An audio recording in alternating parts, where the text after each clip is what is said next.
అనగనగా ఒక ఊరు. ఆ ఊరిని ఒక దయాగుణం కలిగిన రాజు పాలిస్తూ ఉండేవాడు. ఆయనకు వేలాది మంది సేవకులు, సకల సౌకర్యాలు ఉండేవి. పర్యటనను సూచిస్తూ ఒకరోజు రాజు తన రాజ్య పర్యటనకు బయలుదేరారు.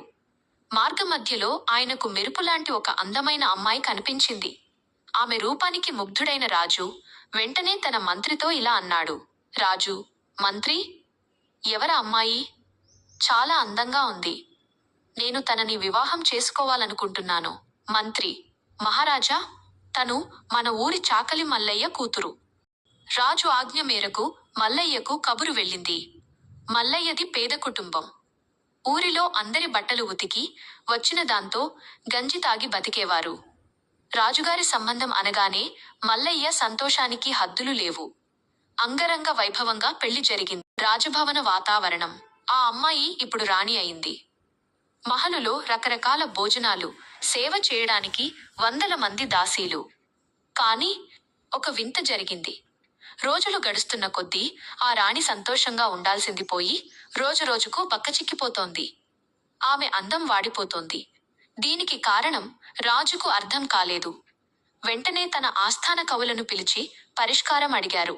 అప్పుడు ఒక తెలివైన కవి ముందుకు వచ్చి ఇలా అన్నాడు.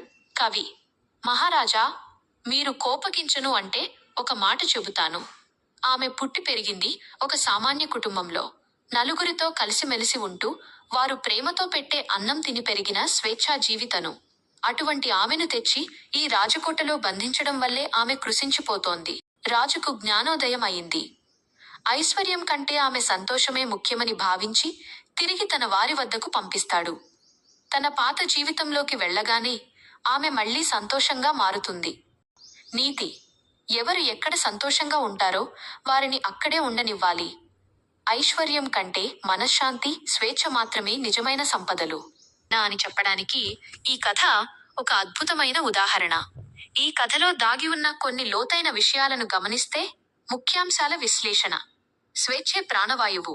బంగారు పంజరంలో ఉన్న పక్షికి అడవిలో దొరికే స్వేచ్ఛ రాదు.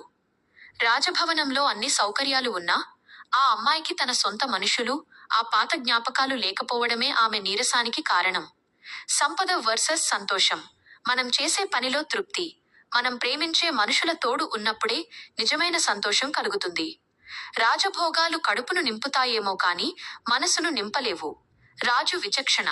రాజు తన అధికారాన్ని ఉపయోగించి ఆమెను బలవంతంగా పట్టుకోకుండా కవి చెప్పిన నిజాన్ని గ్రహించి ఆమె సంతోషం కోసం తిరిగి పంపేయడం గొప్ప విషయం.